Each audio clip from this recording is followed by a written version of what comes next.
What's going on, everybody? Thanks for tuning in to another episode of California Underground. I have with me my good friend Camille tonight, and we're going to talk about probably our favorite topic that we text up constantly. Like, we're always talking about what's going on in the conservative movement, who are the clowns, who are the jokesters. Well, not jokesters. That would imply that they're funny and we get entertainment out of them. Who are the charlatans? Who are the grifters? Um, and this is it's been a crazy week. Everything that's going on. It's just been a wild week. So, a little bit about Kanye, give sort of our impression of Kanye and what the heck's going on, and then kind of transition into uh, plenty of charlatans and grifters and clowns here in California that you got to watch out for. It's not only Kanye. First off, Camille, how are you doing tonight? Welcome to the show. Thank you. I'm good. How are you? Thanks for having me. I'm good. Did you have a good Thanksgiving? I did. Did you? Excellent. I did. I didn't have to travel far, so unlike a lot of people who are like, I had to travel like halfway across the country to go see people I don't even like. I was like, I had to drive 20 minutes to see people I really do like. So I guess that's better than. Yeah, I had to Let, drive 5 minutes, and my family's very conservative, so it was safe. oh. So you didn't have to worry about like politics or anyone coming up. Someone being like, so you know what we need is single payer healthcare. That would solve everything. There was none of that. Good. Anyway. So anyway, enough Thanksgiving talk. So it's kind of gone off the deep end, and we had picked this topic like a couple days ago, and then today, like, the poop really hit the fan today. Yes, it did. Did you get to watch any of that today? Some of the clips, and I saw, what people were like, where he said, "I really like Hitler," and he like did some really great things. And then he kind of like questioned whether or not it really was 6 million Jews. I think all the highlights I got to see. So, and his little act with his like whatever he was holding. What was that? Because he was asking questions, he was letting it answer. I think that at that point, Alex, I'm no longer the craziest person in America. Did he actually say that? I missed that if he said that. But not to defend Alex Jones, but I feel like Alex kept trying to give Kanye an out. Like he kind of kept being like that Hitler was like an artist. And Kanye was like, no, he did some really great things. He's like, oh, would you liked his like the uniforms? No, Kanye did, or Hitler did all these great things. And like Alex just kept trying to give him like here's your opportunity to say no. Hitler did terrible things, but I liked him as an artist. And Kanye didn't take the bait.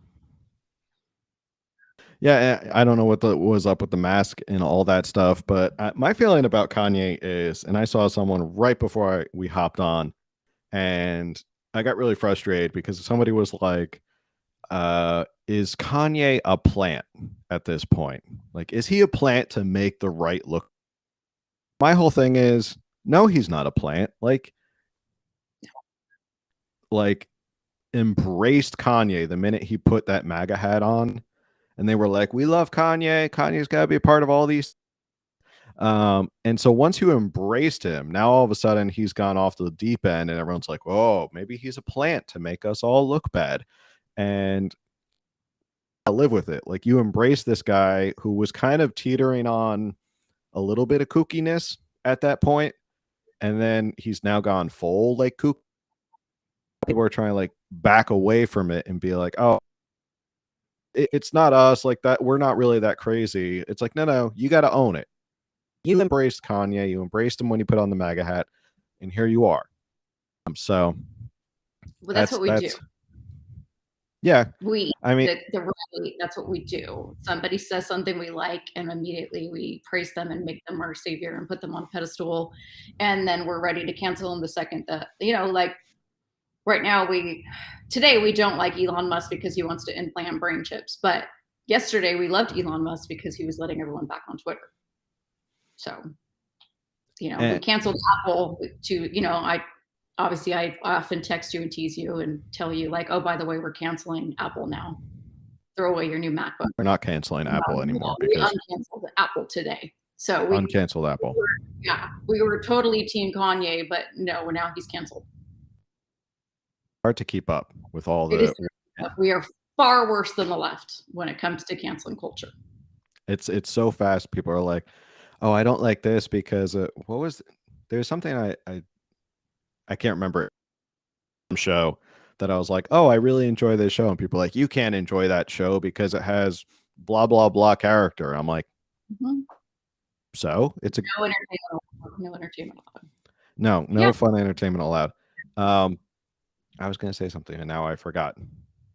Something about Kanye and craziness and canceling people and that. Well, okay. We thought it was crazy that he got up and left Tim Pool, but today, the Alex Jones interview, he made the Tim Pool interview look really tame compared to, like, we were discussing what we're going to discuss tonight. We're discussing the whole Tim Pool Kanye thing, and all of a sudden, like, it's like small change compared to what happened today. Yeah, I mean, thing was as crazy as possible, and I like Tim Pool. I think he's pretty like down the middle in sense of like he gets people on, and he has good conversations. Some people don't like him, and that's probably like the conservative thing of like, oh, Tim Pool's not completely on our side, so therefore like we. It's like, or you could just appreciate that he's just kind of journalist. And I thought that was pretty wild, and Tim Pool was very upset about it. But this thing today, more clips I saw of it, I was like, this can't be real. Like, this has got to be performance art at this point. There's no way this man is dressing in a mask and all black and all that stuff. And this stuff seriously about the Nazis and the Holocaust and Jews and all this stuff. Like, it's just it's unbelievable that he's with a straight face. And the one person who was snickering off to the side was Nick Fuentes, who I have no love for. Nick Fuentes. Yes, I know. I will say that up and down. The stuff he says is the stuff he says about Hispanics is absolutely disgusting. I mean, everything that comes out of his mouth is absolutely disgusting. And the fact that people are like, well, you have to let him speak, and you have to, sure, but I don't have to listen to him. Right. That's the same thing too. Like, if he's on Tim Pool, I got like 2 seconds to talk, and then he left as well. But I mean, he's garbage. I have no problem. Whoever his fan base is that are just pathetic little basement dwellers, incels who think like they're better than anybody if you're a Nick Fuentes fan. So Nick Fuentes is garbage. Milo Yiannopoulos, I don't get his whole conversion to Catholicism now. He went from like one end of the spectrum. And I think when it comes down to it, I think Milo and Nick are just taking advantage of Kanye. They grasped onto Kanye and his money and his power and his influence. And Nick Fuentes is probably like, sure, I'll come with you to Mar-a-Lago. And that's another thing. The whole dinner, I don't get that either. And it try to explain to me how a former president doesn't have a much stronger vetting system in place for whoever comes into contact. Like, they don't just, Kanye made it sound on Tim Pool like, oh, I was going to dinner with Trump, and then I said, hey, Nick, you want to come along? Like, as if it was like a beer run or something. No, you don't get to just bring buddies along to Trump or president. You have to like get vetted. They have to do a background check. And nobody in Trump's team said, I don't know if you should have dinner with this Nick Fuentes guy. But he had a whole, and his only excuse is what? Know who he was. And that's it. I can tell you what the problem is. What's Trump that? Trump did not hire you and I to vet his people. So yeah, he needs to get better vetters. He needs to get better people. If he has, then this never would have happened. Yeah. I guess, we pay attention, but is Nick Fuentes really that big of a deal nationally? Like, do people really pay attention to who he is? He's a kid. Yeah. I think And I'm not defending him. he's not like a national figure. I think he's on the same level as like a Richard Spencer, another like white supremacist. He's probably the most, I would say, probably the most famous or most popular supremacist out there, which is quite a nomenclature that you're the most popular white supremacist in America. He has a huge following, as a daily live stream show from his basement. So, I mean, in terms of that, he's a pretty big deal. The left takes him as a boogeyman, which they ran with the whole thing. Like, blame him. Like, it's not like what they're saying about Nick Fuentes is any less true. Like, he is a horrible person. Things he says, and I'm not going to apologize about trashing on Nick Fuentes. I don't want to give him a fair shake because I've read what he said, and it's just absolutely disgusting. Milo, on the other hand, I know he's wanted to like take revenge on Trump, and like that's his big thing is he feels like Trump kind of abandoned him back in 2016 or 2017 after Milo got kicked off all of social media and everything like that. So I think that saw Kanye as this opportunity, and they saw him as someone they could latch on to. And the sad thing is putting him on to keep doing all this stuff and get all this crazy press. Meanwhile, it's very apparent that like Kanye has problems. Mhm. Kanye is suffering from some sort of mental breakdown. Mhm. Sad to see that people are tuning into this, and people are pushing him to do this and go on Alex Jones shows and go on Tim Pool, and continue to just say all these crazy things. But it's which is sort of the theme of tonight, is how much of a distraction is all of this stuff when it comes. What do you think? We're talking about it. I mean, even though I think I told you for a week or like a whole week, I was like, I'm not going to talk about this. I'm not going to give this any attention. And then you're like, we're going to talk about this. Do you think Kanye is trying to, and I'm not justifying his behavior because it's crazy, but do you think he's trying to kind of follow in Trump's footsteps because Trump got away with saying so much? Trump makes no apologies and just says what he says, and it worked once. Do you think Kanye is just trying to, while he's got his, everyone, he's just going to put it all out there? I don't know. What do you think? Maybe. I don't know. Maybe he thinks Trump was, Trump said a lot of things. I think Trump was a little bit more measured in how he said outlandish things, but that's Trump knowing the line and where he can step up to. Years and years of being in the public spotlight, of like he knows how to create controversy in the news and in the media. And that was like his superpower in 2016, was I can get all this free press by just stepping up to the line and getting and maybe he did see Trump and said, you just have to be like bombastic and honest and all this stuff, and people and you can become president. I don't think the path he's going on is, I mean, I'm no political consultant, be a political consultant, but if you want to pay me yeah, if you want my $10,000 political consultant opinion, talking about how you love Hitler and thought he did wonderful, that maybe they didn't really kill 6 million Jews, that's not a winning platform. I don't think there's going to be a lot of people who turn up and go, I'm going to go vote for that in the White House, because at least he speaks his mind. I mean, I didn't think certain people would get the amount of votes they did, but they did. So you never know. But it certainly took the heat off the DeSantis-Trump fights. Like, yeah, no one's talking about that anymore. Yeah, I didn't even think about that. Like, that was the big thing for a while, was there was like a line in the sand between all conservatives of like, are you on DeSantis side or are you on Trump's side? Oh, you can't bash Trump, and like those who aren't with, you're not loyal, and and like that will come back. That will definitely come back next year as the primaries roll up and Trump starts to get involved more in the primary, and whether we find out if DeSantis is running or not. But I think that's basically all I want to say about Kanye, because everything that I've said has probably been said by somebody else. He needs help, and people are. Well, I guess this is the final thought, and this is a good segue into our next sort of talking point. Be careful who you latch onto in the conservative movement, because there will be people who are charismatic, and there's people there, and they will, everyone wants them to be on their team, and everybody jumps at the opportunity.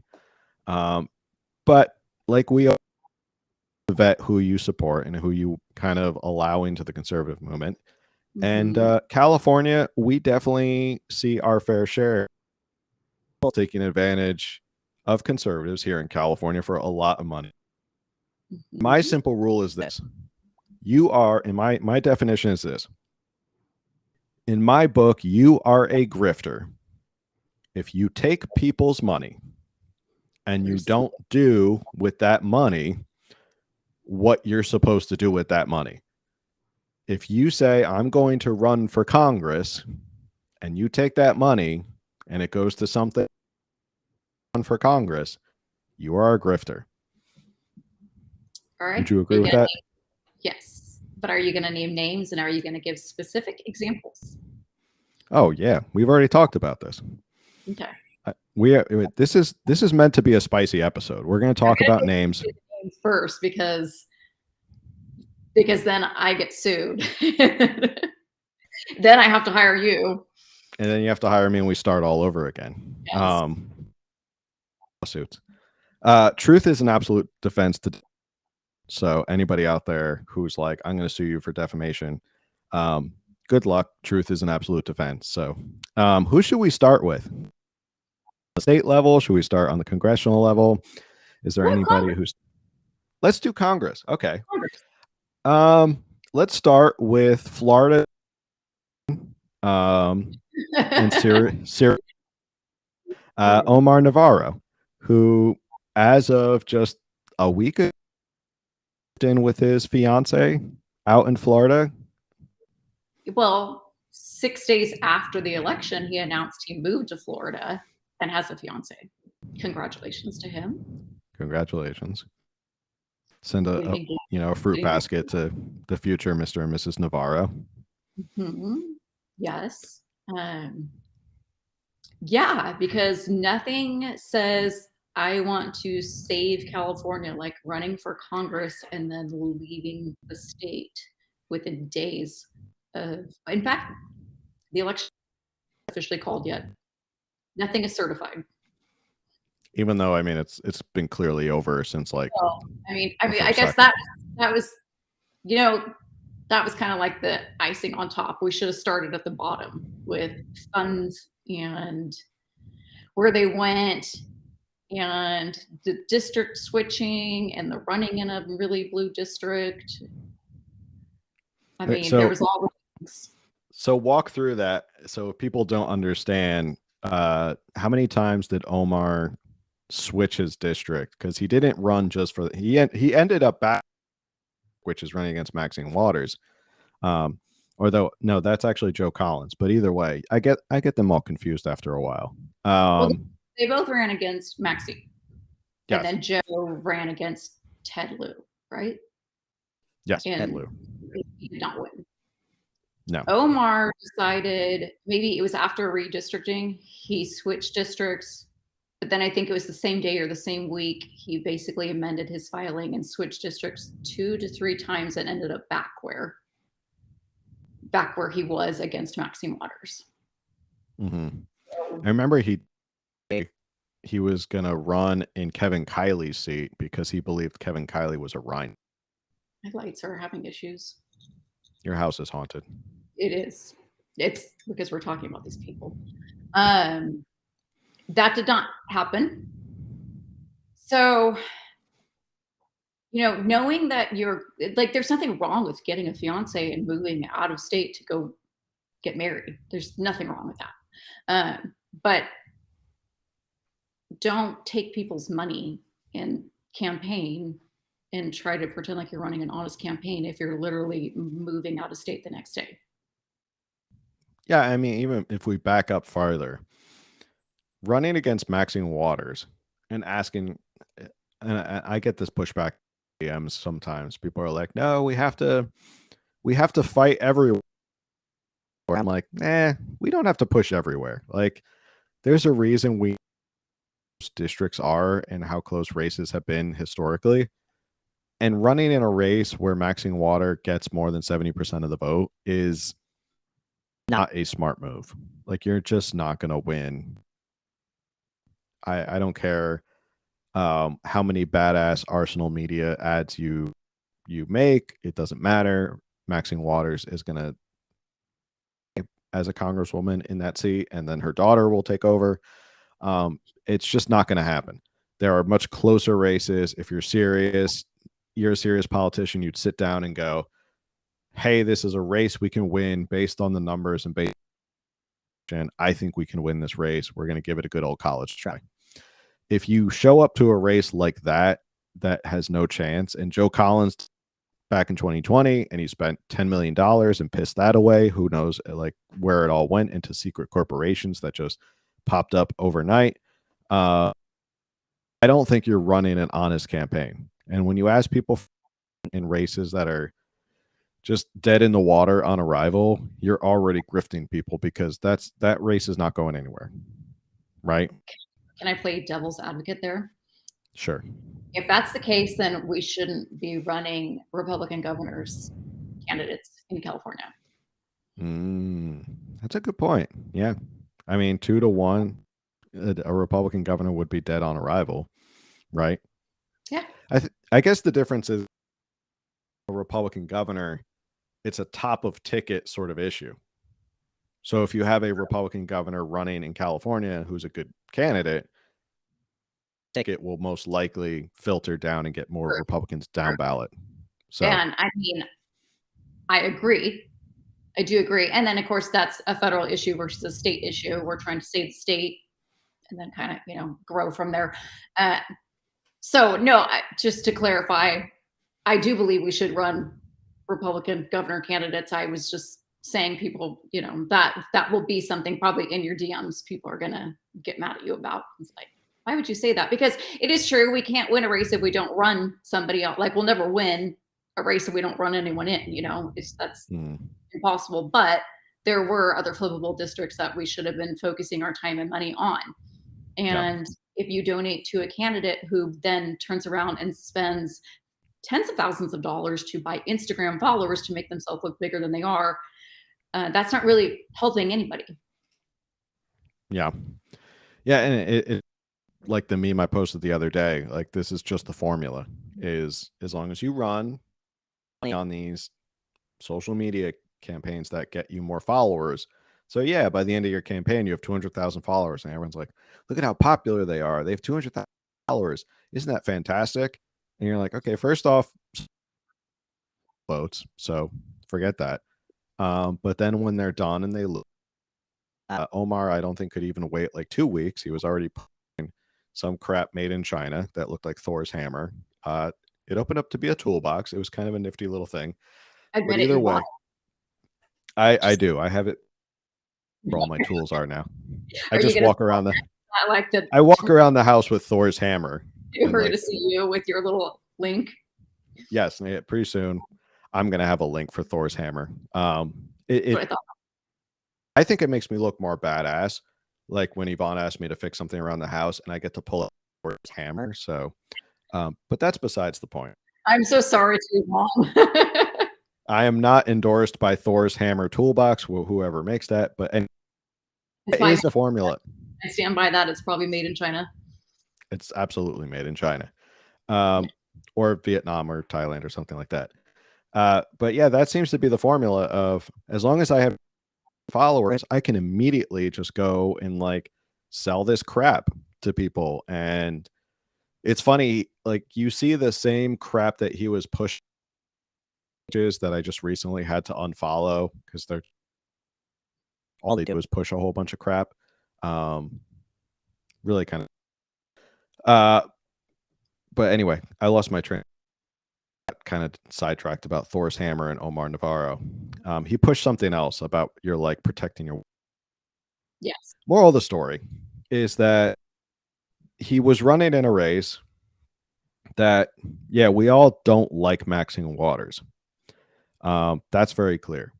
We don't like Maxine Waters, but you know how you're not going to unseat Maxine Waters in her district. You do defeat Maxine Waters, keep her in the minority in Congress. Yes. Because if she's permanently in the minority, she's not getting any leadership positions. She's not doing anything of substance. She may have a couple moments here and there, but she has no power otherwise.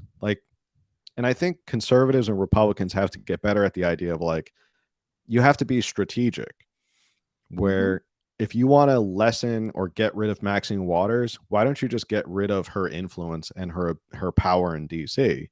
Same thing with Nancy Pelosi.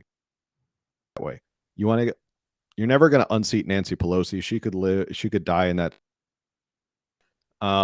But how do you stop her? Well, you elect a Republican majority in Congress, and then you get a new Speaker of the House, and then she's not Speaker of the House. So I think Republicans have to be a little bit better. And just a little bit. Just a little bit. A lot of things they need to get better at, and we talk a lot about it. So somebody that one of our friends sent me a text this morning. Actually, Democrats are already strategizing their school board candidates for next election. Like, what are we doing? Not you talking about Kanye. Oh, yeah, exactly. Though, exactly, like you said, distractions. That's what we're talking about. We're giving Kanye this platform, and everyone, like I always tell you, everyone immediately goes live. Kanye said this, and they're all like jumping on, and I'm just like muting everybody on Instagram because like they all just want to talk about it because for clout, which is not. I know we just talked about it, and I know that's not what you're doing, but it's a distraction. It's an immediate that's what they all want to talk about, and we need to be talking about hey, we have a huge election coming up in 2024, and the Democrats are already running their school board members. What are we going to do? And you preach about local elections, school board. School board is incredibly important, and you can't take that for advantage. I mean, any local election you can't take for advantage. You can't forget about Omar's arrest. I mean, that's what happens when you have a lot of these guys who aren't really in politics for the right reasons. They just bring baggage. And Omar, who was a serial stalker, and he was arrested for stalking, he had a restraining order. Not good. It's just over. It was not the greatest candidate. But we're not here to talk about Omar Navarro the entire night. We wish him well. Mazel tov over in Florida. Big bugs and humidity get you, while we enjoy the nice dry heat over here in California. Was it cold for you? It was cold here. It was a little cold. I think there's a winter storm hitting the West Coast. I had to put my fuzzy socks on tonight. Yeah, I have fuzzy socks on, but I don't have a sweater on. I should go get my California Underground hoodie. You should be wearing the merch, just like I'm wearing my merch sweatshirt. I forgot what I was going to say. I'm sorry. The next candidate, we're talking about next. Oh, next candidate. People probably know who he is. Is somebody you probably seen him in Babylon Bee. He's now a famous actor on the conservative side, in a running series, making the jokes about Californians moving to Texas. It also claimed that he was being personally censored by the Secretary of State herself, that she to censor him. And this was Siaka, who was running in the... You need to clarify. The Secretary of State was censoring him on Instagram. Yes. Specifically on Instagram. Not overall. Right. But he was being censored specifically. Shirley Weber, in her office, had a meeting with all her minions and said, look, there's a reliably blue district, and that's a we got to stop him. Write-in candidate. He was also a write-in candidate. He didn't. But Well, again that was because also her fault. no, That the was, Secretary of State had something to do with that as well. yeah. Shirley Weber also thumped him there. Mhm. So Siaka ran in the 7th district. Is that correct? I think 47th or 43rd assembly, something like that. something Um, 40. and you had sent me his financials Mhm. ago. So do you want to Mhm. take away and something interesting? You financials. Let me open them up real quick. Hold on. So he pulled in what, like 12? Was it 12 or 16,000? I think around that. Like it was 12 or 16,000 according to what And I found on Cal Access.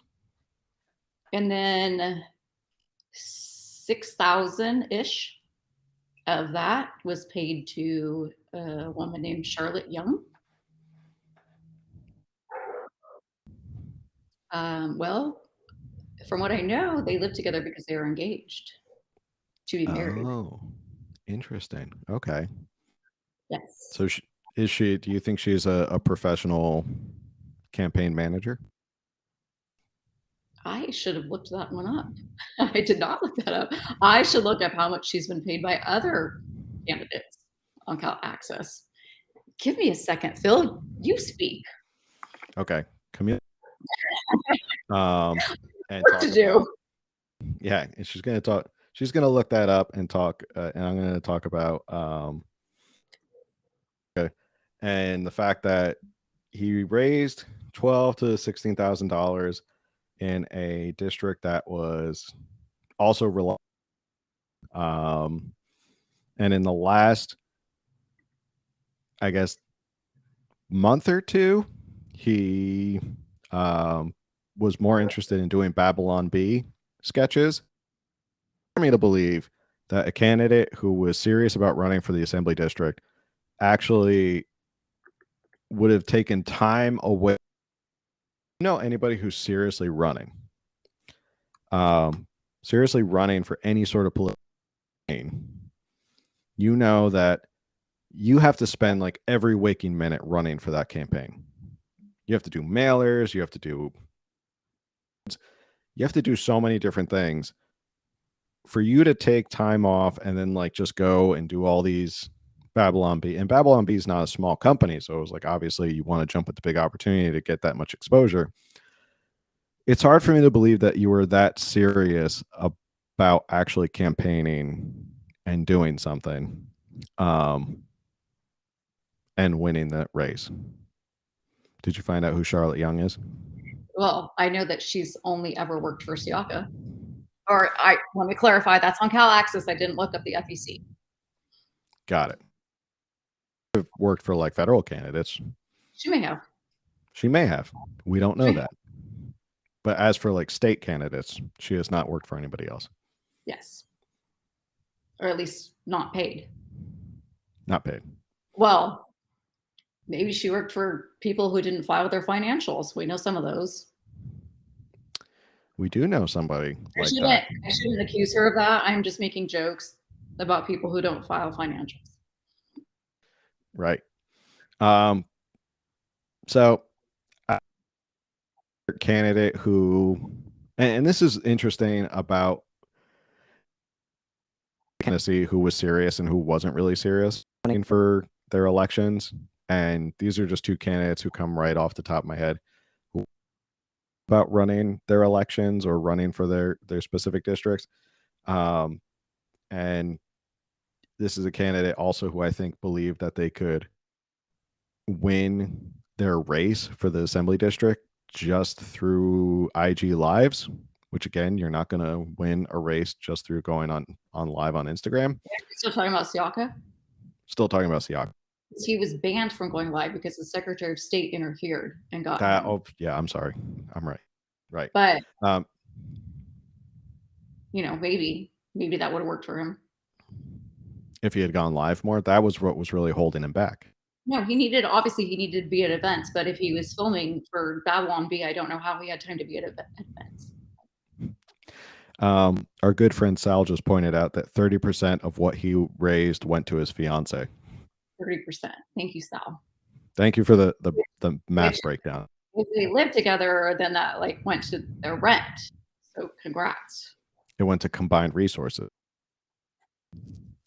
Which I guess that's technically not illegal. You can hire your family members. It just starts to look shady when 30% went to your fiance and that you were out filming Babylon Bee sketches. Who knows where? I don't know where Babylon Bee is centered. I don't know where they were filming. I mean, it could have, been next door to his house for all I know, but still, it takes time. It does take time. How many shoots you have to do? You can self a salary as a candidate from campaign. And Omar Navarro did. He did pay himself a salary, which brought a lot of questions. Legally allowed to do that, he was allowed to pay himself a salary to be a perennial and professional candidate. Just going back to Omar Navarro. I got to make sure I keep all these clowns in organized fashion. Now I'm forgetting the name, but there was someone else who was like they tried. Oh no, it's not. I'm sorry, it's not someone else. Kanye is actually a successful rapper, but now he's running. And maybe I just a little bitter about rappers running for office. Maybe. So any other real quick, this is not a clown. This is not a clown statement. Nicholas Wildstar was a rapper and ran for governor in the recall. And then he actually chose to run for city council in his city. And I give mad props to that because that shows that he actually really did care.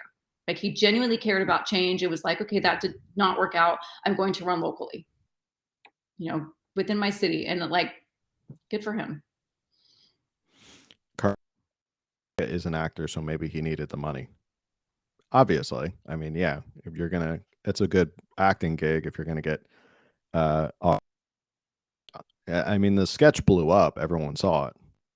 It's very successful. Oh, and I are just jealous. But that his sketch blew up. That he got to act. No, I'm just kidding. We're conservatives all the time because we're rhinos, so we'll call us all the time. We're doing real work. We don't run for office. You and I, we don't do real work because we haven't run for office. No, we don't really contribute anything. We're not actually doing anything in politics because we just sit on the sidelines and make fun of everybody. Like this right now. Like we're doing right now. Any other thoughts on Siaka before we move on to someone else? Yes. Why are we not talking about the video he put out about me and Lindy? Oh, yeah. Why don't you talk about that? Which is going to then bring up, of course, our favorite Major Williams. But last year when Siaka was riding the coattails of Major Williams, he and then Major sued me and others. Then Siaka put out on his stories a whole thing simping for Major, and then ended the video with, well, guess what, housewives, because that's what we label ourselves. We were the housewives. He's like, guess what, housewives can be a-holes too. I screen recorded that and I was like, I know this is going to come in handy at some point. All of a sudden, Siaka's running for office and it's like, oh, and then what did he end it with? Ish just got real. I'm not going to use the actual curse words, but yeah. So I saved that and I screen recorded that video real fast. Still have that. Immediately put that out when he ran for office. I was like, oh, well, let's see who Siaka really is. And guess who ditched Major Williams? Because Anthony Torino became the popular candidate, and suddenly Siaka was all over Anthony Torino's coattails. So I don't know Siaka personally, but I believe that he's just an attention-seeking, desperate nobody. And if he's watching right now, he already screen recorded it. I hope he did. I don't care. Watching, thank you for tuning in. So thank you for tuning in, Siaka. Yeah, I you showed me that video. That was even funnier because I mean, we've told people the result of Major's it was that it got thrown out of court, and his own lawyer dumped him like as soon as possible. This is all true. So trying to defame Major Williams. It's also Uh, public record. it's all public record. You can go. His attorney subbed out like as soon as we filed, which he promptly lost to. Which is why he owes you and Corinne and Lindy $10,000, which we're More still than that, trying. it's almost a year. It's been almost a year since he That's hasn't true. paid. That's true, and we've been trying almost a year. He's been in contempt of court at this point, but that's a whole different. We're not going to get into that. So that became like one of our funniest things. Like going back over that video when he said like, "Oh, just got real."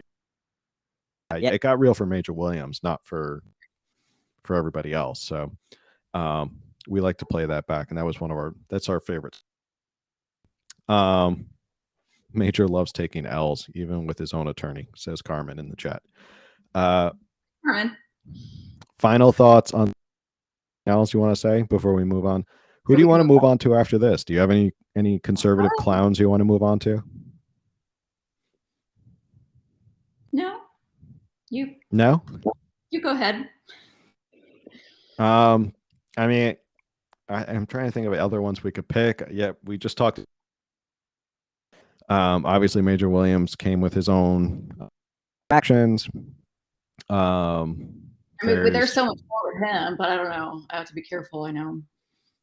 Yeah, we don't want to touch too much about Major Williams. We still are in litigation, so we want to be careful that if he's watching. Thank you for watching. Thank you. Hi, Major. Thanks for watching. That helps them for the more people to be watching. I'm trying to think of any other one. I mean, they're not all clowns. They're not all charlatans. I think the problem is conservatives sort of get wrapped up. There's plenty of also narcissists, people who get like wrapped up in their own thinking and that like they're more self-important than they really are. And they be that can be a real issue. Recently I've talked about this, and I know maybe some people in the chat are not going to be fans of this. We feel like Tremino sort of got off the deep end a little bit, really kind of talking about himself like he did no wrong in the governor's race. It becomes more about himself than actually the movement. And that's one thing that you got to like get a lot of credit for is they're always team left. It's always to get more seats, to gain more power. And we're all very good at that. Conservatives are very good at like they make it about themselves and they let their ego take over. It's not about helping the cause or anything like that. It's more about it's me and all this stuff. So the downfall of conservatives too is that they kind of just get in their own storyline and how self-important they are. What do you think? Yes, and you know that I agree with you on that because we talk about these things all the time. But we also, at least we like to think we have morals and standards. And so we do start picking up, like the left runs on issues and we run on issues, but we also run on the person. And so that's where we start picking it apart. They don't care who their person is. Their person, they just don't care. And they'll run their person. It's like, okay, this is the issues and we need to win this seat. And then the left just gets behind that person, and that person, it doesn't matter who that person is. We have our issues, and then the person gets up and then we're like, well, this person did this, and this, they're not good enough for us. And then we start then there's that's where we start our infighting, is because we actually have morals and standards. And so then we pick apart the morals and standards of the person. It's not just the issues. Did I make any sense? I feel like I just lost you. No, I on the right always kind of look at the person because they want to see like they're much more focused on, they look like policy and they'll be like, oh, are you a godly man? Are you a family man or woman, godly woman or family woman? And that becomes like important to the people on the right rather than are they running a good campaign and can we get behind them? And that causes a lot of well as like it's almost like, well, I ended it because of this issue or because he's more or this social issue, not on this social issue. And what am I trying to say? Saying like, what's your policy on energy in California? Like instead of comparing those policies, they're more like, tell me more about whether he's a family man or she's a family like that, or does he go to church every Sunday or something like that. People get like kind of caught up with that. And I'm like, that's not really your job. Like if you have a better policy, I want to know the policy and I want to vote for the better policy, not just who the person is. Like I'm not voting for like a new best friend or something like that. I want someone who's going to go in and get stuff done. I want best friends. No, I'm totally guilty of that. Like, and I'm trying to learn, and that's why I put out on Instagram last week or whatever when like, I had to come to the realization that I am not trying to replace Jesus with a politician. We're not going to find Jesus in a politician.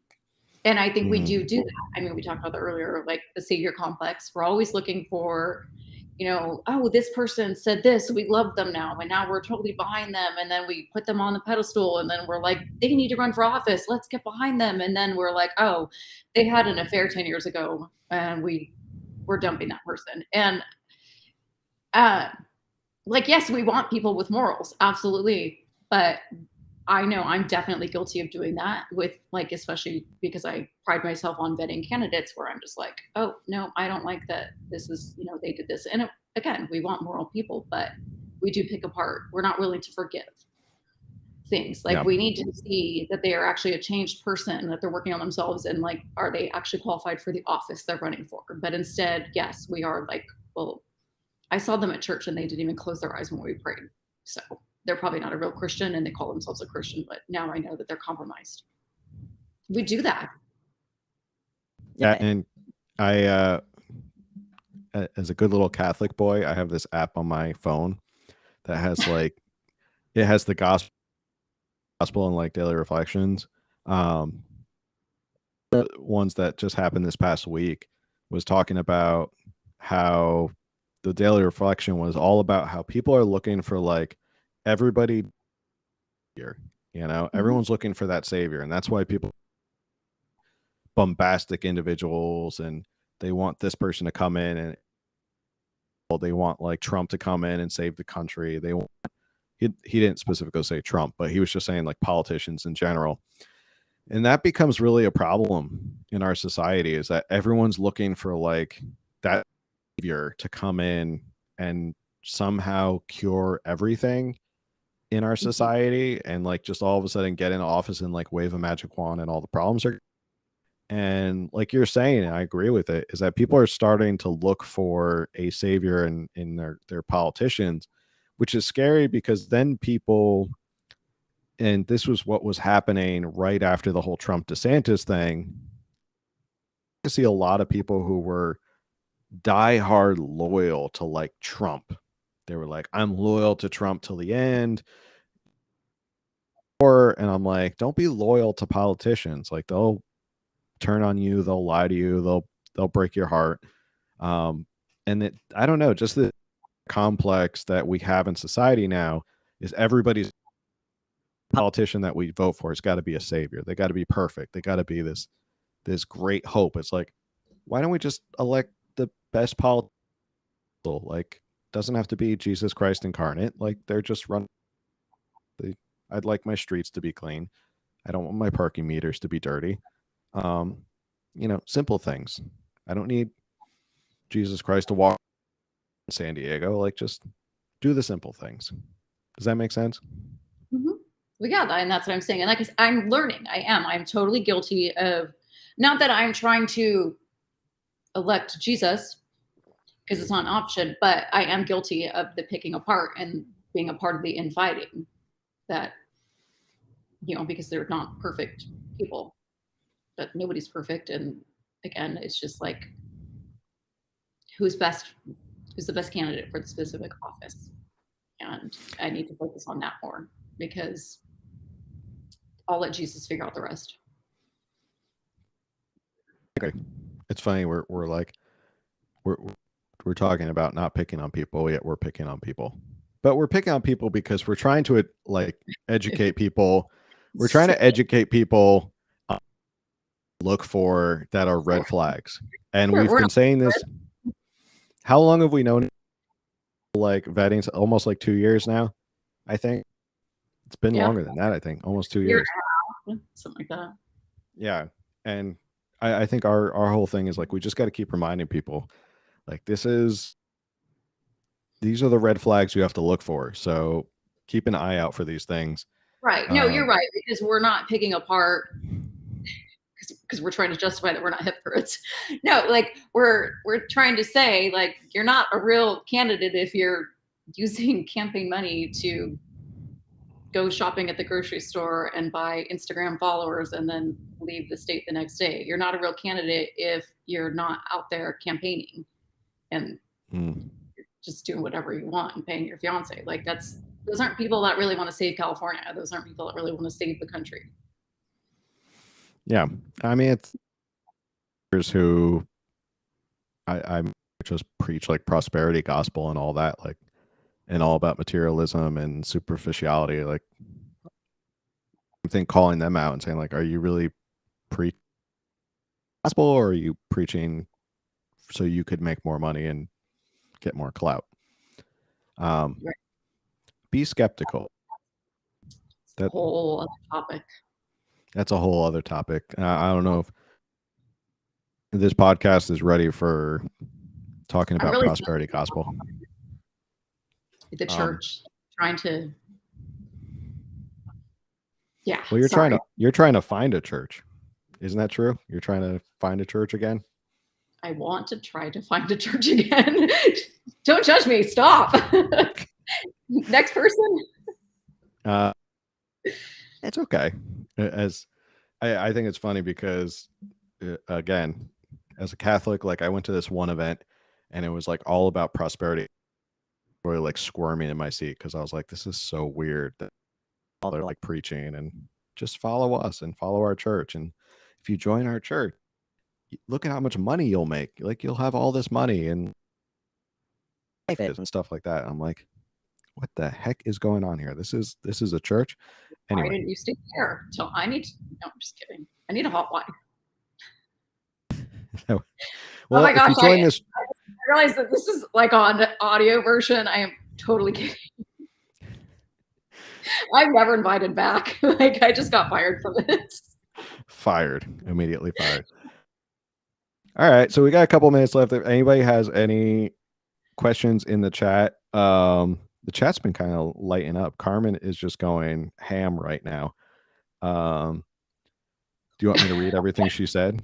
I feel like, yeah, I should open up YouTube or something. Carmen, text me. Conservatives got so used to picking apart other conservatives in the recall that they thought it was okay to continue to do it in the general. They are different. Yeah, I agree with that. True. It's a lot. True. Just like when all the Republicans in 2015 debates, but once Trump became the nominee, they had to get behind our candidate and we won. Yeah. I mean, that's what happens in primaries is everyone kind of breaks off in tribal camps within the conservative movement. And it's like, I'm sick. I'm team Ted Cruz. And then once we have a candidate. We could have made this the importance of voting in primaries. That would have been. We can save that for when there's actually primaries. We can be like, this is why you vote in primaries. Just to remind everybody. Yeah. And then she says, it's fine to vie for when there are many, but it's not fine when there is one option. Get them in office and then hold their feet to the fire as best we can.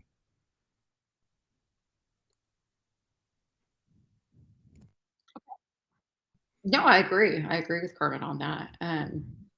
You know, we had our time was during the primaries. That's when we got to infight and pick everyone apart and get people out to vote. And then we had our top two candidates and then we were still infighting. And it was like, well, that's not even an option anymore. This is our people. What are you going to do? This is who we're going to battle with. You know, if you genuinely reason for not voting for someone, don't. You know, if you're like, I've certainly done that before where I'm like, I am not willing to put my name behind these people, even though no one will know my name is behind these people. I will know. Yeah, and I think there's definitely races that now looking at the results, if we did a better job getting better candidates, we probably would have flipped 2 or 3 more in the legislature. That's just my personal opinion. One of them is a personal friend of mine, and I think if she was the candidate rather than who was the candidate who lost, we probably would have had a better chance in that specific district. Mike McCann asked, Phil, what do you think is the most pressing thing for California conservatives moving forward? We definitely need the milquetoast candidates better. I suppose we need tougher state and local GOP. You got to get we form. And Camille and I talk about that a lot because in the Cal Republican PAC, which we'll tell people more about in like a week or so. Camille's very good at keeping me on task with Cal Republican and making sure it's moving forward. Platform is definitely the biggest thing. I think you're never going to win just being the contrarian candidate. And too much of the California GOP right now is just, look at how bad the Democrats are. And look at how high your gas prices are. So give us money. That's not a winning strategy. Is here's our platform. Here's what we're going to offer. And here's how we're going to do it. I don't see Republicans doing a lot of that. And that's the number one thing. I mean, it's got to be the pressing thing is there's got to be a better platform that people can rally behind and say, this is what California Republicans believe, and go forward with that. So that's the most pressing thing. I hope I answered your question, Mike. He says, I'm disgusted by our party and the infighting. Yeah, parties. I do a whole episode on the party as well, and sort of the establishment and the favoritism going on there. With Jessica Malone Patterson in the third term and all that stuff. So we'd have to get someone on who knows a lot more about the inner workings of that than you or I. I'm sure we could find someone. I'm sure we know somebody who could probably. Yeah. All right. So it's been about an hour. Any final thoughts on conservative clowns, charlatans, and grifters episode? No, I think we covered it. We're good. We left a few names out. Probably good. Yeah. Moral of the story is there's some, I mean, we talk about candidates here in California and those who bring a lot of distraction a lot to the table. Kanye himself is technically a candidate and he's a big distraction. But we got to get better at pushing the distractions aside. And I was just saying to Mike's question, which is we got to focus on the important things, getting a better platform, being active. What did I see today? I'm not a ballot harvester. I'm an activist. I was like, that's one interesting way to put it. We got to get better at strategy.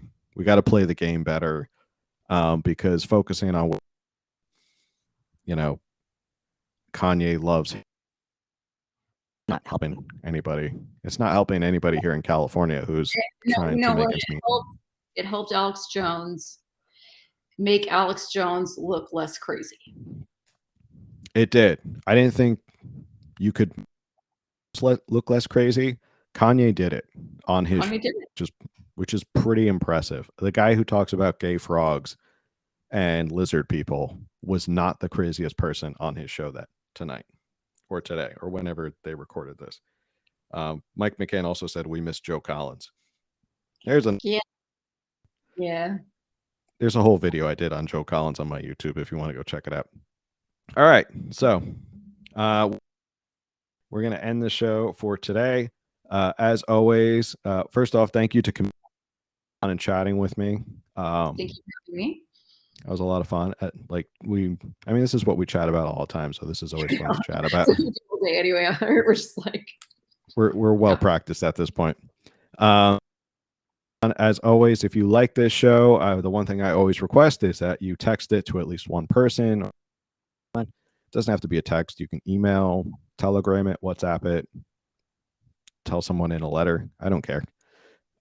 Just tell them this podcast and make sure you subscribe, all that stuff. And I guess we'll see you on the next one. Have a good night, everybody. Hi.